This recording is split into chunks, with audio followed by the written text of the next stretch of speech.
मेरे भाई बहनों को मेरा जी सदैवा का नमस्कार। हिंदुस्तान में हर नागरिक को और हिंदू राष्ट्र के निर्माण में जो भी संस्थाएं आगे बढ़ रही हैं, जो व्यक्ति राष्ट्र के संदर्भ में अपना योगदान देने के लिए प्रेरित होता है, वो एक शुभ संकेत है हिंदुस्तान के आगे बढ़ने का। हिंदुस्तान जब बना उसके साथ साथ लोगों ने प्रकृति अपना रुख दिखाती रही, लोग समझते रहे, उम्र बढ़ती रही, सारा कुछ चलता रहता, जीवन यापन ऐसे ही हो के जब आप बच्चे के जन्म के बाद यौवन काल से बीत के प्रौढ़ावस्था में इंसान पहुंचता है तो उसके पास काफ़ी अनुभव होते हैं। वो अनुभव जीवन में जीते हुए उसको महसूस होते हैं और उसको अच्छा ज्ञानी वही है जो अपने जीवन का एक सारांश दूसरों को प्रति समर्पित करता है और उसको आगे बढ़ने की प्रेरणा दूसरों को देता है। अध्ययन, मैं पहले भी बता चुका हूँ, अध्ययन अनुभव से ही ज़िंदगी का विकास, बुद्धि का विकास और लोगों से ही देश का विकास होता है। हिंदू राष्ट्र के प्रति समर्पित सब भाई बहनों, आपके साथ आज बहुतायत संख्या में, बहुसंख्यक में हिंदू जुड़ने लग गया है। हिंदू समझ चुका है कि जो पुराने चिरकाल में हमारे साथ मुग़लों ने किया या उसके साथ हुआ क्या, उसको एक बोना समझ के रिज़र्वेशन का एक हिंदुओं को बांटने की जो स्थिति रही है, हिंदू उसमें उलझ गया। हिंदू वैसे भी थोड़ा अपने में, क्योंकि वो पढ़ा लिखा और शिक्षित इंसान होता है तो वो राजनीति से दूर रहता है। हिंदू रहा पहले और नेहरू परिवार से लेके उनका बहुत ज़्यादा जो है नुकसान हुआ है। हिंदू भी बहुत पिछड़ा, भारत भी बहुत पिछड़ा, लेकिन हमें आगे देख के चलना है।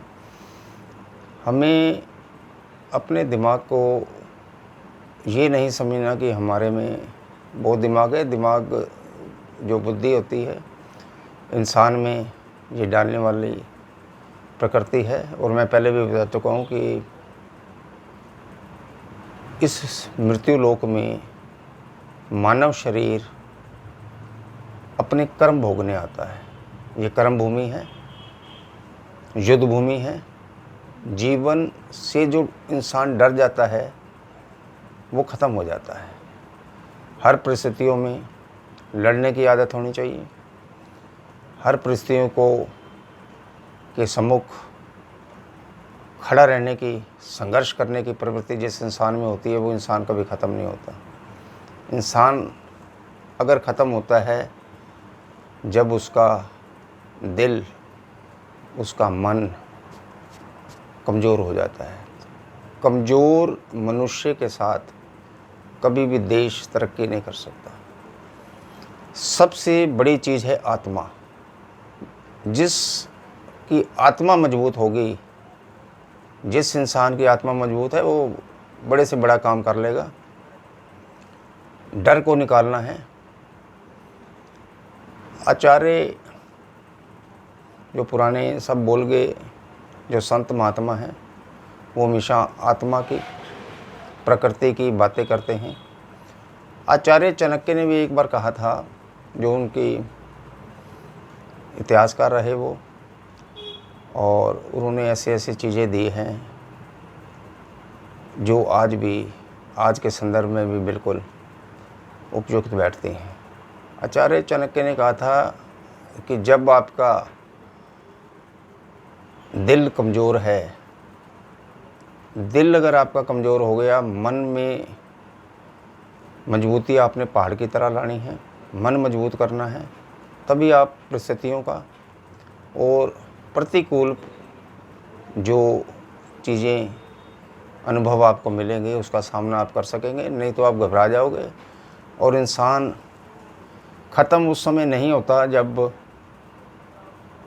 ईश्वर उसको या उसके सांस ख़त्म हो जाते हैं, इंसान उसी समय गिर जाता है, ख़त्म हो जाता है अपनी आत्मा से, जब उसका चरित्र ख़त्म हो जाता है, जब उसकी आत्मा उसको धिक्कारने लग जाती है। कोई भी काम देश के प्रति, समाज के प्रति वो ऐसा कर बैठता है जिसको वो महसूस करता है कि मैंने गलत करा है, और उसको रात को फिर नींद नहीं आती, और वो उसका और मरने का सिलसिला वहाँ से शुरू हो जाता है। इंसान को कभी भी अपनी आत्मा को मजबूत रखना है, घबराना नहीं है। हिंदू राष्ट्र आज तक मजबूत क्यों नहीं हुआ? संदर्भ ये है कि हिंदू राष्ट्र को जगाने की चेष्टा जो 1947 में जब देश स्वतंत्र हुआ, उससे पहले जो भी अच्छे इंसान आए, महापुरुष आए, उसको पुरानी सरकार ने, नेहरू परिवार ने दबाने की कोशिश की और अपने परिवार को ऊपर उठाने की कोशिश की। और अब ये छिपा नहीं रह गया है कि वो इन सब ये परिवार जो है मुस्लिम प्रवृत्ति से संबंधित था।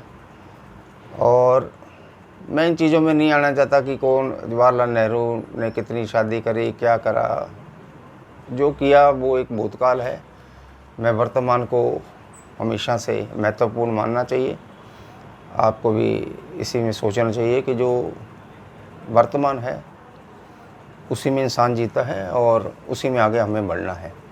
पुरानी चीज़ों को आप भूल जाओ। हमें हिंदू राष्ट्र को आगे बढ़ाने के लिए जो अब हिंदू राष्ट्र की सरकार है, भाजपा है या उससे संबंधित जो भी NGO, बजरंग दल, विश्व हिंदू परिषद, राष्ट्रीय स्वयंसेवक संघ और ऐसी हज़ारों संस्थाएं हैं जो हिंदू राष्ट्र को बड़ा बनाने में, ऊपर की तरफ लाने में, अनुसंधान करने में, अध्ययन करने में, समझाने में सबसे आगे हैं। उनके जो पुस्तकें हैं, उनके जो अनुभवी हिंदू राष्ट्र के ज्ञाता हैं, उनकी पुस्तकें यहाँ पढ़ो, आगे की तरफ बढ़ो, किसी न किसी संघ से जुड़ो। हिंदू राष्ट्र के किसी संघ से हर व्यक्ति को, हर युवक को आगे बढ़ना है। आज की जो युवा पीढ़ी है यही देश को आगे बढ़ाती है। जो प्रौढ़ अवस्था में 50-60 साल में, जैसे मैं 60 साल से ऊपर का हो गया, तो उसमें उतनी शक्ति नहीं रहती। हमारे में उतनी शक्ति नहीं है। शक्ति जो होती है वो संचार, शक्ति का संचार ज़्यादातर जो है युवक जो 18 से 27 साल के बीच में हैं उनमें होता है, और उन्हीं को आगे बढ़ना है। देश का निर्माण उन्हीं के हाथ में होता है। भगत सिंह ने छोटी सी उम्र में फांसी दे दी तो वो घर से कोई फालतू तो थे नहीं, उनका जीवन भी वही कीमती था उस समय जैसे आपका है, फिर भी उन्होंने दी। तो ये एक प्रणाली है, ये स्वाधीनता को लांघने की कोशिश थी, और आपकी तरफ ये भारत एक स्वतंत्र देश बनाने की उनकी जो प्रेरणा थी वो आगे बढ़ी।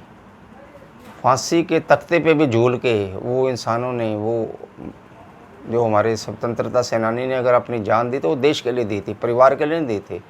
और आज का युवक जो है और जो लोग हैं हिंदू स्वार्थ की ओर जो ज़्यादा मुड़ रहा है, मेरा सिर्फ समझाने का ये होता है कि इस मीडिया के चैनल में, हिंदू राष्ट्र टाइम्स में, कि हिंदुओं को इकट्ठा होना चाहिए।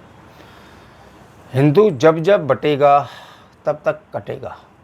ये तब तक कटेगा जब तक हिंदू इकट्ठा नहीं होगा। आप पुराना इतिहास कोई उठा के देख लो, मुग़ल काल से लेके अंग्रेज़ों से इस परिवार ने, इन परिवार की सीधी सी धारणा रही है हमेशा ही कि फूट करो और फूट डाल दो हिंदुओं में और राज करो। फूट डालने का ही उन्होंने किया था, जो आपको रिजर्वेशन दिया।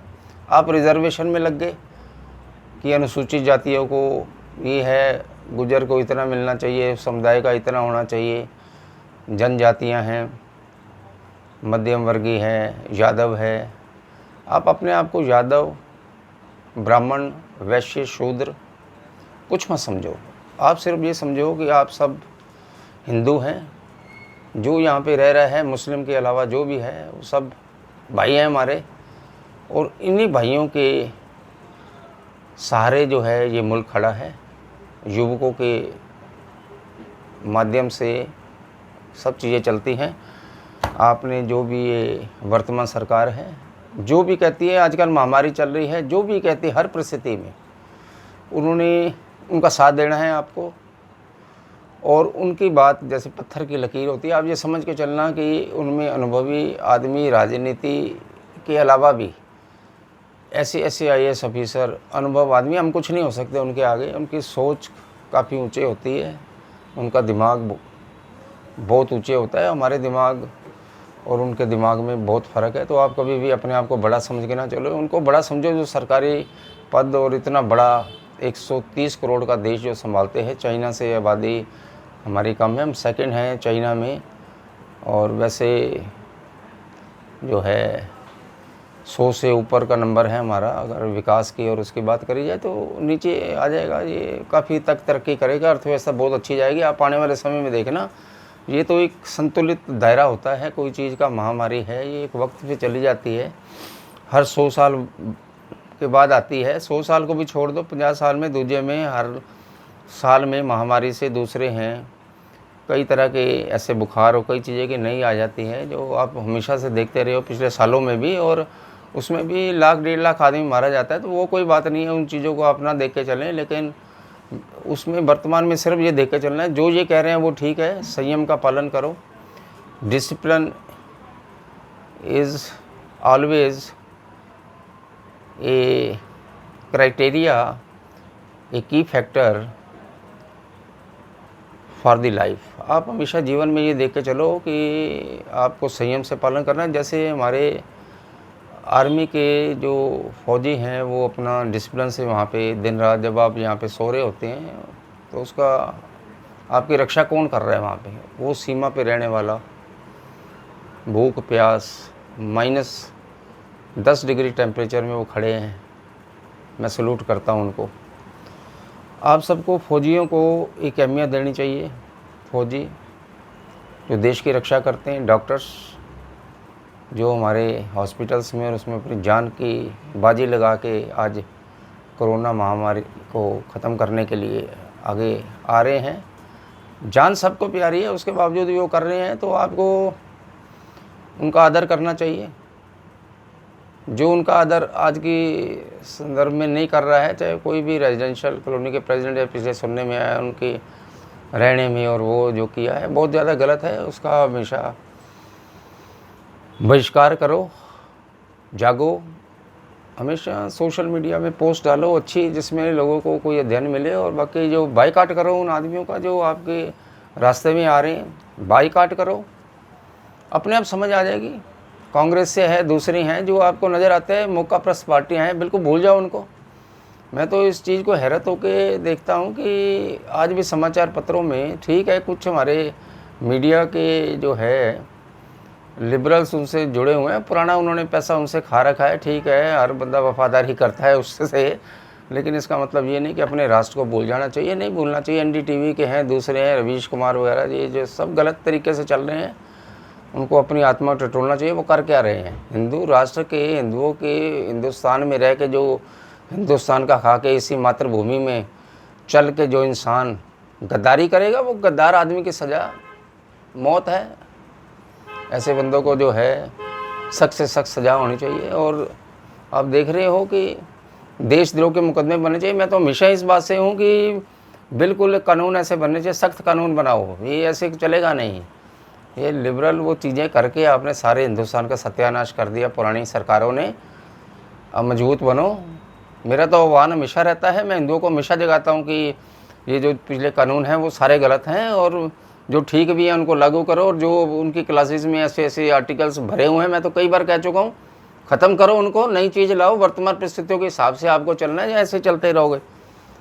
कोई भी इंसान जो है जब सारी ज़िंदगी एक जैसा जवान नहीं रहता है, ऐसे कोई कानून है वो पुराने हिसाब से नहीं चला जाता। परिस्थितियों के हिसाब से हर चीज़ बदलती है, बदलनी चाहिए। भूल जाओ पुराने विचारों को। मैं आपको हमेशा से ये कहता हूँ कि नए विचार, नई चीज़, नई रोशनी अपने दिल में पैदा करो।